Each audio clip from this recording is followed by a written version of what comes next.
Hello, my name is Khalil Williams. This video will describe the IEP process um, to a parent or guardian. So, hello, parents. Today I'll be discussing parent and guardian and student involvement in the IEP process. I'll address the referral process, evaluation, eligibility, components of the IEP, as well as expectations for ongoing communication between teacher, school, parent, guardian to support the development and achievement of the student. And I'll also discuss ethical responsibilities the teacher has as to uphold the integrity of the profession as part of the IEP process.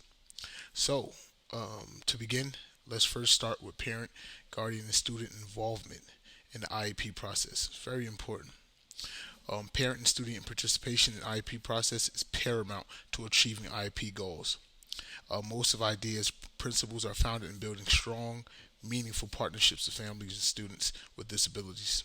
Parents are equal participants in the IEP process. The law obligates the IEP related activities in every step uh, in any IEP related meetings or occurrences that parents and students be involved as much as possible. Um, Parents are afforded certain privileges and rights during these involvements that include uh, prior notice, which is a very important part of due process. This requires schools to give parents prior notice before making decisions on of that for that parent's child with disabilities. Let's go to the referral process. Referral process is also very important, and it's early on. It's an initial step and describes the actions in identifying and creating special needs services for a child with learning or other disabilities outlined by IDEA. And when I say IDEA or IDEA, I'm referring to the Individuals with Disabilities Education Act.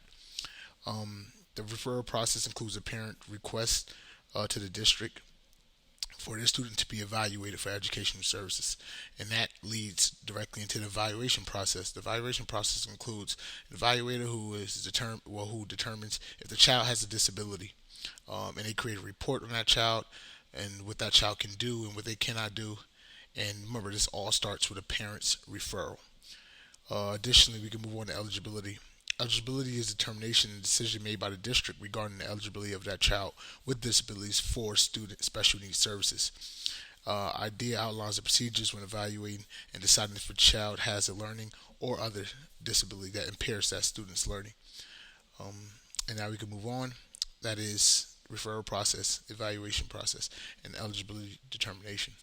Next, we got different components to IEP. You have several different components of IEP, but major ones that stand out are current skill level of that student, annual goals, progress monitoring, special education plans and services, the duration of the special education plans and services, SPI, which includes, SDI, which includes specially designed instruction, and they also focus a lot on accommodations and testing accommodations. That is, and transitional goals. Where do this student with this IEP go from here, right? Um, that is very important in the IEP process.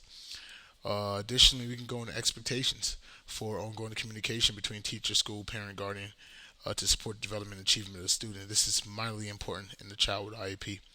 Um, Communication is everything. Teachers know everything they need to know. Teachers know a lot about that student's educational progress, etc., etc., and they must inform parents at all times where that student is at. This is very important. Schools can get in big trouble if they don't create a positive environment for communication and don't communicate things properly through reports, etc., etc. Parents must also know their rights in these type of occurrences. Um, let's move on to ethical responsibilities. Um, it's our job as educators to uphold certain professional responsibilities, maintaining challenging expectations for individuals with learning disabilities, maintaining high level of professional competence and integrity, and exercising professional judgment. Then we got promoting meaningful and inclusive participation of individuals with exceptionalities or disabilities in their schools and communities, practicing uh, colleagueness, or practicing collaboration between other teachers is very, very crucial. And using evidence, data, research to make sure we have the best practices protecting our students. These are all important. professional aspects and ethical responsibilities for a teacher. My time is up. I hope this helped you parents understand the IEP process and some of the responsibilities that we as educators have and you as parents have, especially your rights. You can find a list of all these details on IDEA, and there's other resources listed in the references page. Thank you, Mr. Williams. Have a great day.